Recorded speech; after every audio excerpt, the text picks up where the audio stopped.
Bonjour à tous, j'espère que vous allez bien. Alors, comme promis, j'avais décidé de vous montrer aujourd'hui les 3 outils indispensables pour démarrer dans la carterie. Ce sont 3 outils, je pense, avec lesquels il est indispensable de démarrer. Donc, je vais d'abord vous présenter en premier lieu donc, le coupe-papier. Ensuite, cet outil touche à tout. Donc du coup, en fait, il est vraiment très pratique. Vous allez voir pourquoi. Je vais vous expliquer tout ça en détail. Ensuite, je vous parlerai de ce petit outil qui ne paye pas de mine, mais qui en fait est vraiment très utile et qui me dépanne souvent pour diverses choses. Donc voilà. Je vais d'abord vous parler du coupe-papier. Alors, le coupe-papier, donc en fait, il a deux petites donc deux fonctions principales. En fait, donc il a une lame de coupe. Je vais les enlever pour vous les montrer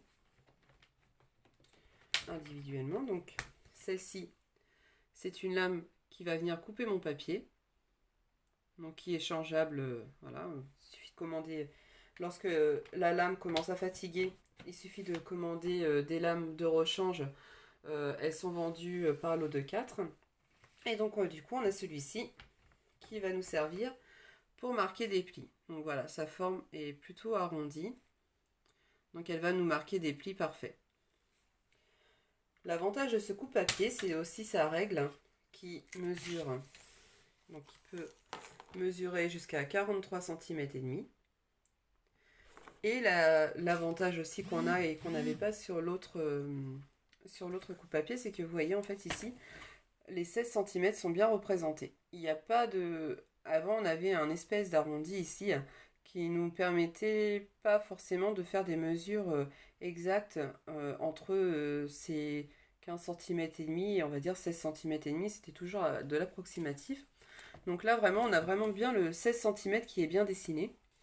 Et aussi, on a cette règle qui, alors du coup, elle est vendue en pouces à l'origine, mais on peut acheter la règle supplémentaire qui, elle, est mesurée en centimètres.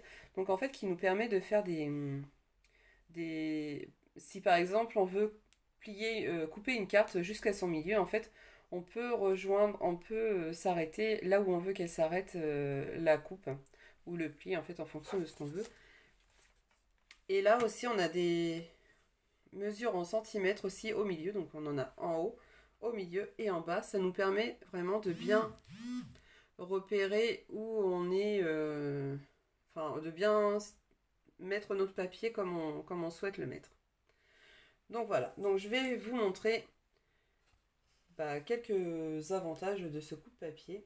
Alors, bien évidemment, la fonction numéro 1. Alors, je vais tout remonter mes deux curseurs en haut, voilà. Donc la fonction numéro 1, bien sûr, ça va être de couper mon papier. Donc là, mon papier est coupé. Sa fonction numéro 2, ça va être de me marquer un pli. Là, et j'ai mon pli qui est marqué, comme vous pouvez le voir, ici. Est-ce qu'on le voit bien? Bon, peut-être ici, on voit que mon pli est marqué. J'ai juste à faire une légère pression pour pouvoir insister sur mon pli. Donc là, voilà, c'est sa fonction principale que l'on doit utiliser. Si par exemple, dans le cas où je voudrais couper mon papier en deux, jusqu'au pli, je remonte mon petit curseur, je viens me positionner bien à la taille que je veux. Par exemple, si je veux le mettre à 3 cm, je le mets à 3 cm, mais je veux qu'il soit coupé que jusqu'à mon pli. Alors, ce que je vais faire, c'est que je vais couper que jusqu'à mon pli. Voilà, là je vois bien avec mes deux repères. Alors, je vais vous montrer les repères qui sont posés sur la droite et aussi sur la gauche. Je vais venir marquer mon pli jusqu'à je mets là où il y a le repère et je remonte. Et mon pli, voilà, et j'ai mon marquage est fait jusqu'au pli. Ensuite, du coup, comme je vous disais, alors si je veux faire des grandes coupes de papier, je peux aller jusqu'à, alors là je vais prendre, on va dire, allez, 21 cm, je l'ai déjà, donc je vais prendre 19 cm.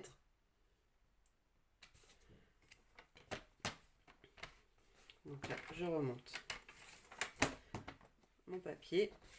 Là, je vais couper.